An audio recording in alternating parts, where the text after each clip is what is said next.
So, welcome to our first podcast. We're Steven and Amber Harvalias. This has been on our hearts to do, I would say, for probably 5 or 6 years, but life got super busy. We had 2 kids, COVID happened, you had a knee replacement, and I think we're just at a point in time in our lives where we're ready. We're making the time. We're at a place in time where I think the Lord's guided us of like, go and do these things and pour into other people's life. For probably 5 or 6 years, I've brainstormed ideas. So it'll be super exciting to see where this takes us. But Stephen, you give your 2 cents on. Well, I'm excited to do this because we want to help people. We want to impact the world. And I would probably say for several years now, people have been writing us paragraph messages, books of messages being like, hey, your energy, the way you post this on social media, you need to help people. Mm-hmm. And so I think that's been and then you tell the story of us sitting in church.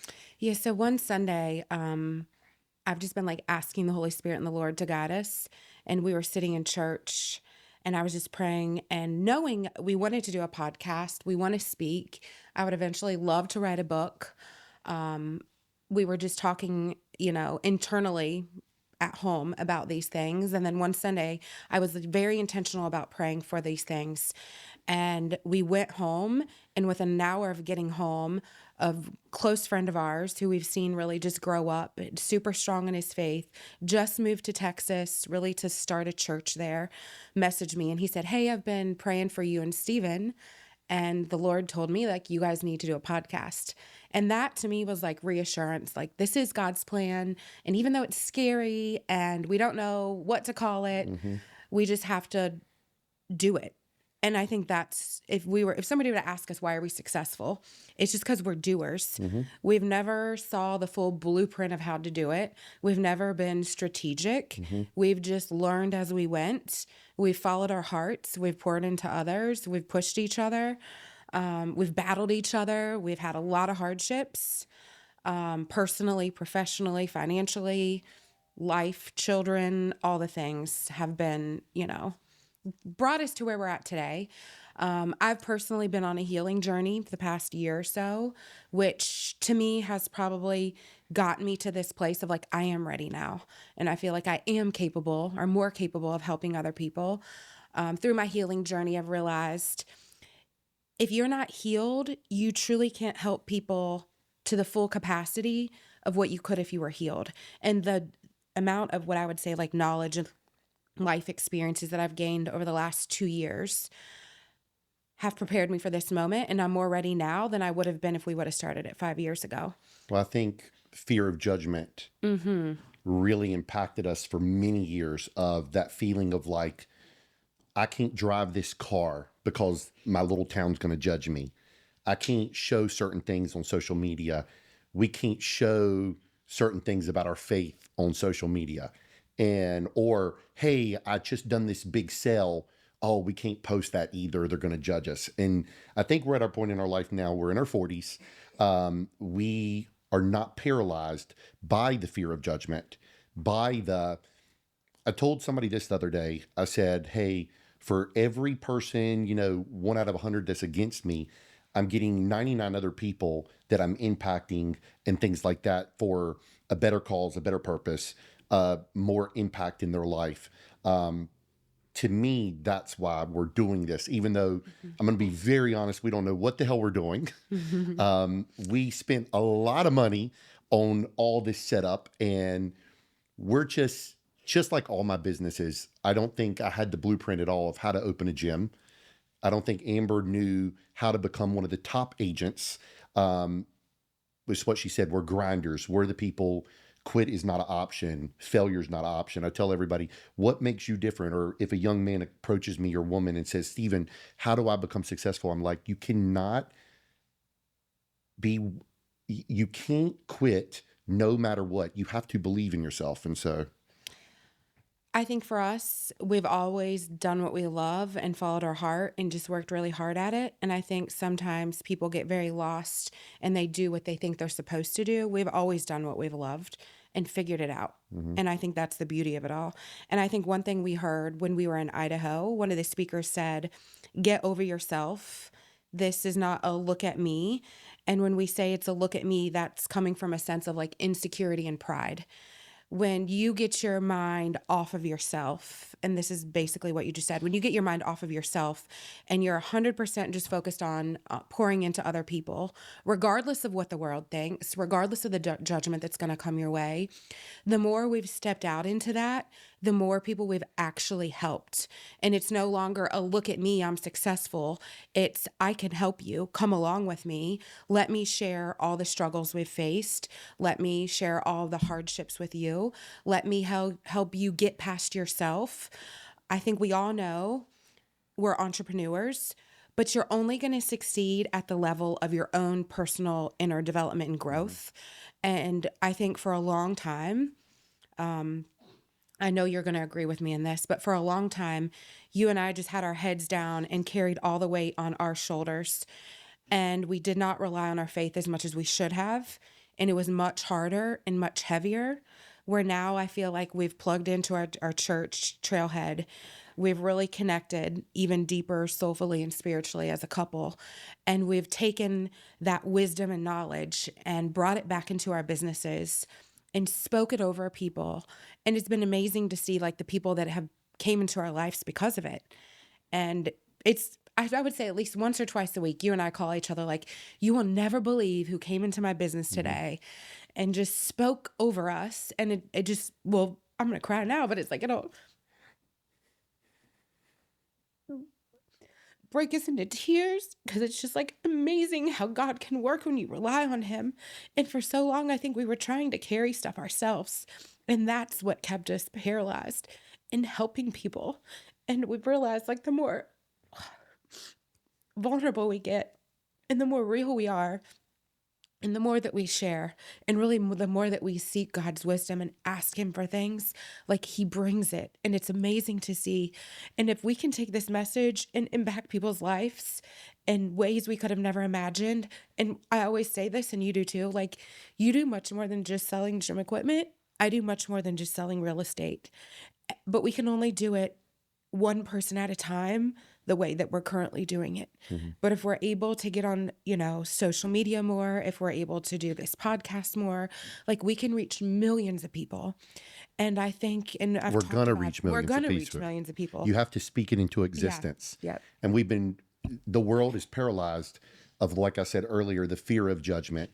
And I will tell everybody this, and we're not going to dive deep on probably this first episode. Right. I think we're going to do things, we will touch on subjects, whether it be business, gym equipment, faith, marriage, all these things. But when me and Amber really stopped focusing on the money, stopped focusing on, hey, how much money are we going to make this year? But really like, hey, how can I help this person? How can I help this business? I learned a long time ago, the biggest feeling that I personally get, or the best feeling, is to see someone else happy, to see my wife killing it. And for us to cheer others on. I'm always the first sometimes to like shoot somebody a text and be like, bro, that's amazing what you just did. And I know it makes their day. And when somebody does it to me, I'm very excited to see that, because nobody cheers each other on enough. I've always been her biggest fan. She'll tell you. I told her she was number one in real estate when she wasn't top 100. And I tell people this because it's like, hey, if you're not supporting your significant other and you don't want to see them win, why would other people support you? It's amazing. I've always also done this. If I'm buying something for myself, she'll tell you 9 times out of 10, I'm upgrading hers too, because I want her to drive just as good, if not better than me. I want her jewelry to be just as good, if not better than mine. It's just the mindset that I always have, and I'm not one that's going to give you the pat on the back every day. She'll tell you. I'm not one that's going to be like, oh man, you done so good today at your job, because y'all, a job sometimes is hard. No job, if you own the business, is perfect. You're going to have rough days, and it's your job. You're supposed to do that. But at the end of the day, we should always cheer on the people we love. We should cheer on our kids. We should cheer on our friends. And I see less and less. And when me and her really started, and honestly, I learned a lot of this from her, when I really started doing that and really focusing on that and really on my gyms that I built for people, really plugging in and being like, hey, my struggles help me lead to people to help them greatly within their business. I can go and pinpoint problems within a gym business and Because increase you've their already lived it. right, increase their revenue $5,000, $10,000, $20,000 a month, and know exactly how to do it and do it in a short period of time and fast track your business. I've had people just in tears call me and being like, Steven, you changed my, family's trajectory. You changed my mindset. You changed, Steven, I've been doing this 30 years and you changed everything in the past 6 months to a year.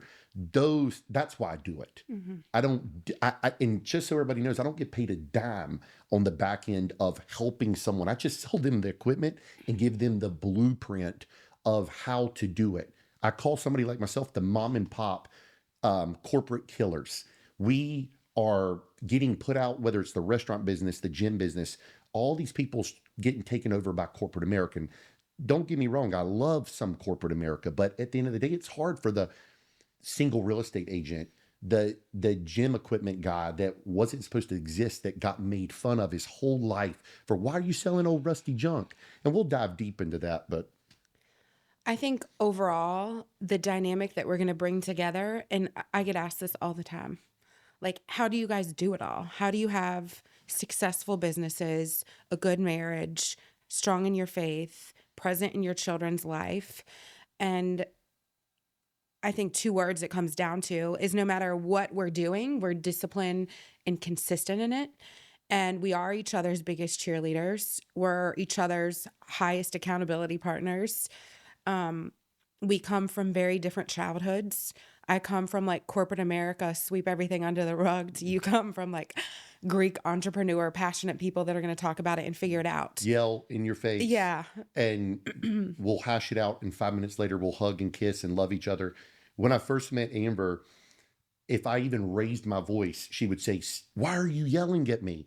And that would even tick me off worse. And I wasn't yelling at all. And I would be like, I'm not yelling. And you And I took it think the wrong way. I took it the wrong way. But let's talk about just even like the story of how we met was like 1,000% a God thing. And just maybe the first part of our relationship that birthed us to this point we're at now. We met like 17 years ago this past Sunday, which is wild to think. I had moved here. I just was trying to escape my life, to be quite honest with you. And I was on a run one Sunday. I had moved here from Ohio. The weather here, it's like it is right now. It was like 90 degrees and hot and humid. And I wasn't even used to 90 degrees, much less the humidity. And I was running. It was Father's Day. And I ran past Steven. And at the time, he had no shirt on. He just competed in a bodybuilding show. He's very distinctive looking. I mean, you see Steven once, you won't ever unsee him. And at the time, I was like living in my Bible, praying for like a tall, dark, and handsome, God-fearing man to come into my life. And here I am running down the road one day and I'm like, oh Lord, please don't see me. Please don't look at me. And I'd only lived here a month. And I got home and he had added me on MySpace. And obviously I remembered what he looked like. And I messaged him and I said, am I crazy or did I just run by you? And he messaged me back and you said, I'm not crazy. Well, hours later, we didn't have smartphones. Yeah, I had a was at work. BlackBerry and you had a Envy. the thing that swiped up. And he said, no, you're not crazy. You did just run by me. You don't know who I am. And I was like, no. And that's all I said. Yeah, I don't know who you are. With such, like, I could read through his tonality in the message.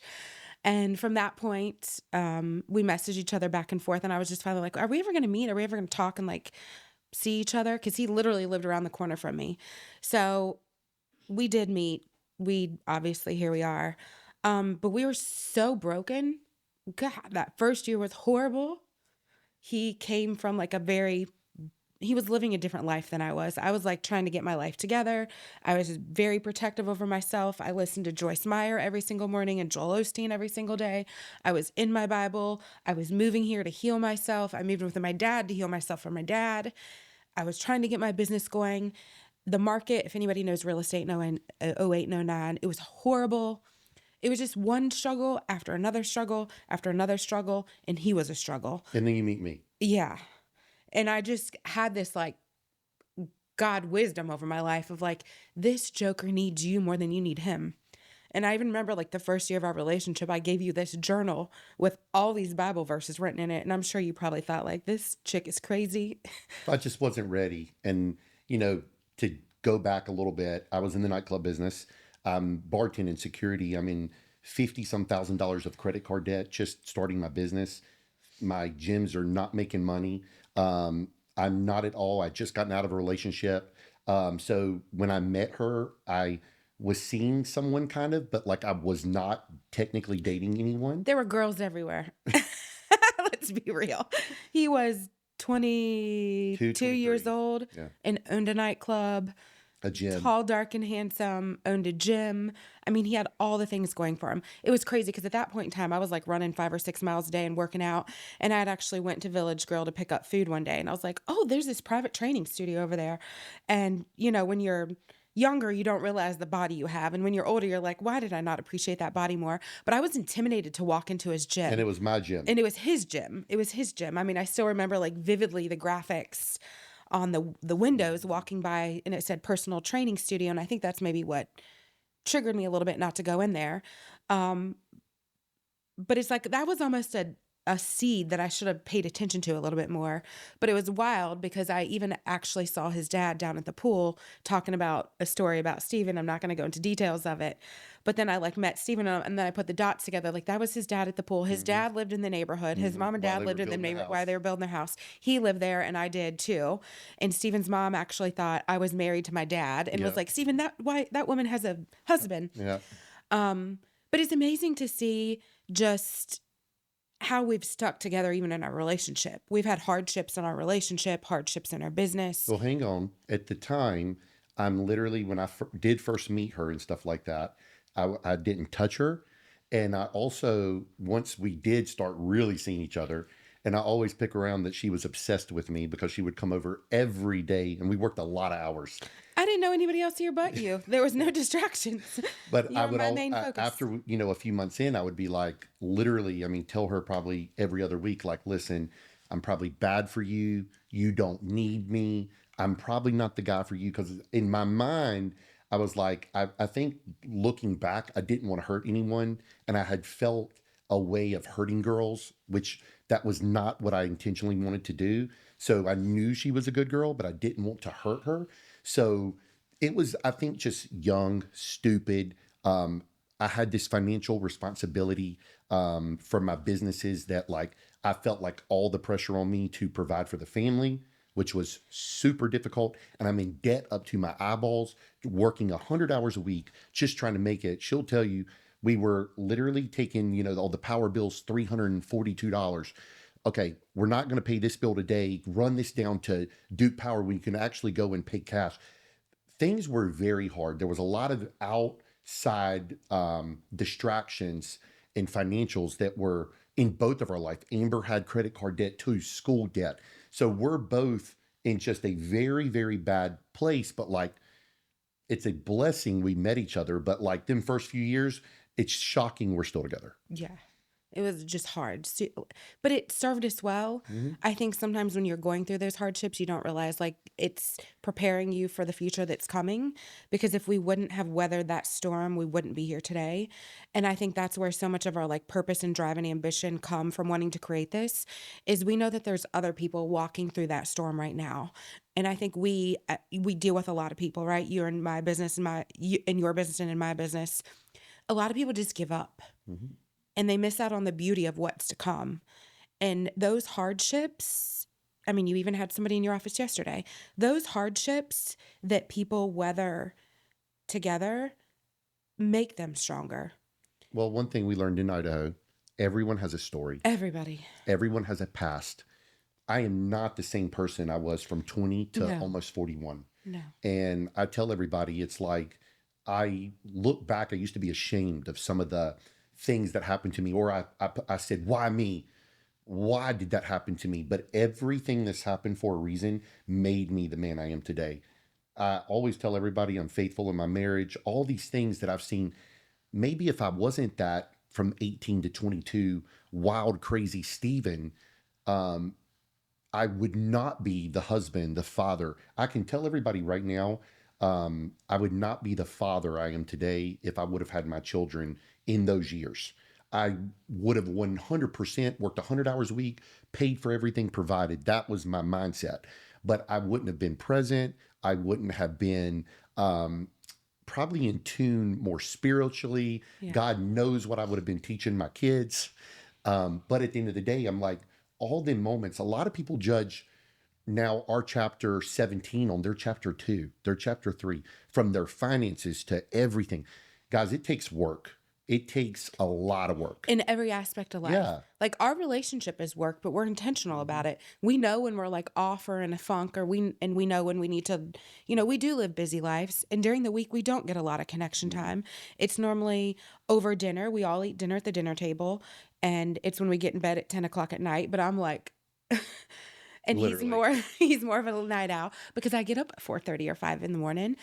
So even as we've grown as a married couple, as parents, as our businesses have grown, we've always tried to make time for us. Mhm.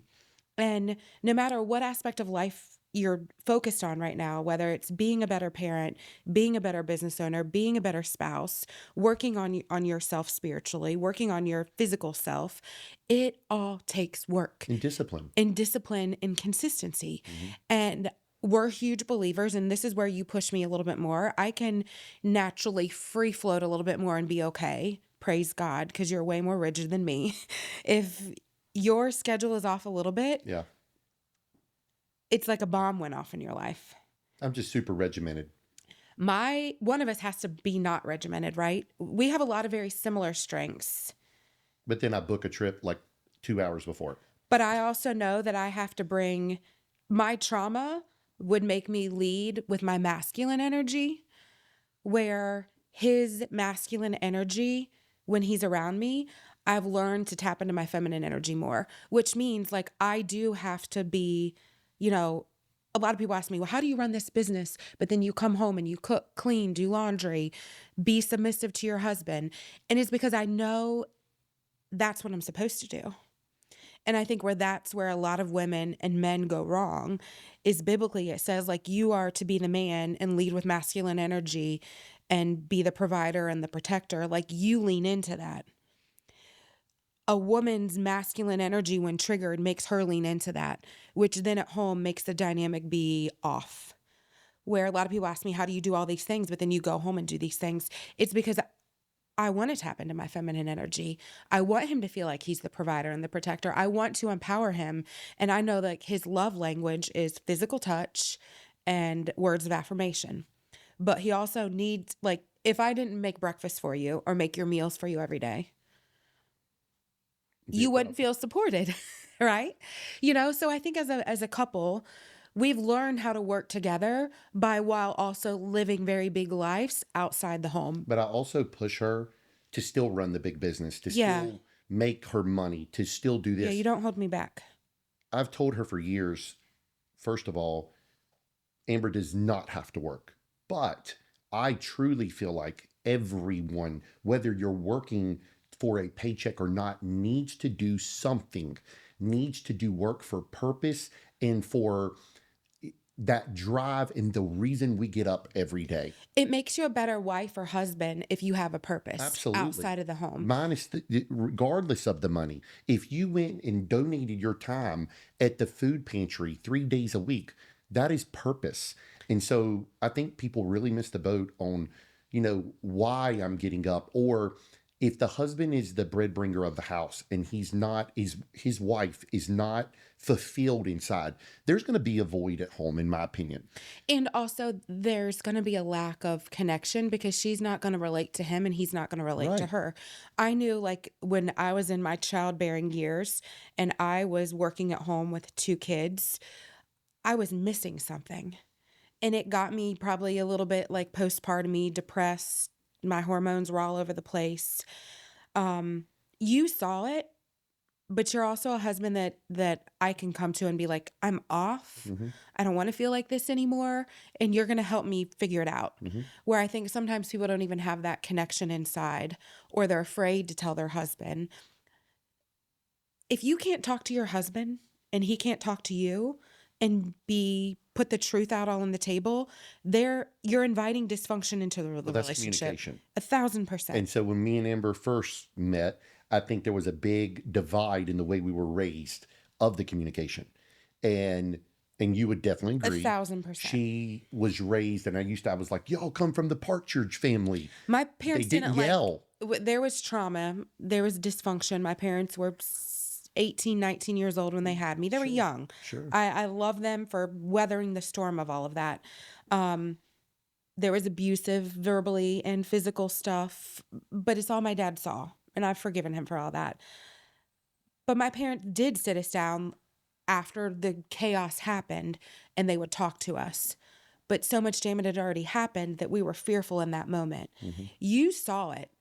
Like your parents, they still just pop off. In the Greek world, and it's still like this. It's okay. You're gonna, scream, yell, everything, and then literally 15 minutes later, a lot of times everything's fine. It's back to normal, and it's just the way of life. It's all I knew. So it's like if me and Amber would get into not even an argument, a tiff, I shut down, and I'm okay tomorrow. You sometimes would shut down and not speak to me, or she would be distanced for 3 days. Yeah. And then that would then I'm even more pissed because it's my mindset. But we've learned how to work through that now. Yeah. Like we're much better now. So, you don't yell and scream as much. Well, she knows this. This is how it was back in the day. If there was a problem, and she's like, I'm going to bed. And she went on the covers. I'd walk in that room. I'd take them covers. I'd yank them off. We're like, we're talking right now. And that's just how, and now she knows, hey, I try not to even raise my voice now. I'm sure it will happen. But at the end of the day, let's talk about it right now. What's the problem? Hey, how can I help you? Or whatever it is.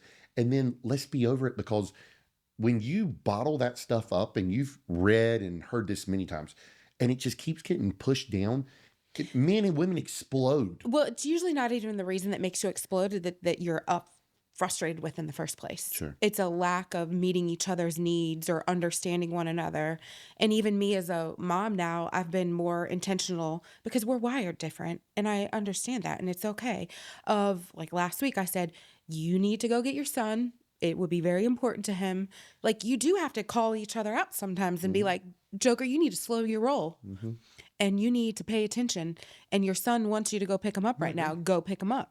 You need to be able to have those conversations. And in that moment, I'm telling her, no, I'm too busy at work, blah, blah, blah. And it's not that I don't want to go get my son. No, yeah. And I went and got him and had this meltdown that I realized I need to be in that moment. And because all I saw growing up from the time I was 5 years old was any Greek male that I knew worked 100 hours a week at the restaurant. They provided the women raised the children. My Greek grandmother, my yaya, did not work, but she worked in the restaurant, with the family and whatever. She cooked 3-4 meals a day. That's what I grew up seeing. I didn't know any different. And so I grew up with a hybrid of that. Yeah. I grew up with my grandparents. I grew up in the middle of Ohio. Most of my grandparents lived on farms. My grandmothers stayed at home and did canning and made meals for everybody. They were homemakers. But then I saw my mom go from being the secretary of a company to the VP of a company. Mm-hmm. And I saw her still learn, and this is where I get it, learn how to be domestic at home, but a boss lady during the day. So we come from very different dynamic backgrounds, but I think the beauty of it is I still saw a woman be a woman at home, but also be a boss lady outside the house and be fulfilled and bring something to the table. And I saw her push my dad, and I saw them talk about financial things, and I saw what it looked like to build wealth. So we both have many strengths and weaknesses that came from our childhoods. But I think when we had kids is when we really started saying, what are we going to do different for them? How are we going to take the blessings and the curses that we've lived through and pour into them to give them a better life, but also not enable them? not give them the hardships, but keep them accountable. So I think a lot of this journey of getting to the podcast today is we've grown a lot and we've gotten our minds off of ourselves, and we've had children, and we've realized who we were as kids, and we've went through so much. I mean, if we're to sit down, and maybe this podcast brings it all out eventually, and dissect every hardship we've been through, whether it be physical, relationships, financial, business. I mean, we've learned to weather hard things well, is what I would say, while also staying together and like falling more in love and being more connected than probably what we've ever been. And I just have the Lord to thank for all of that, because I don't think we could have done any of this by ourselves.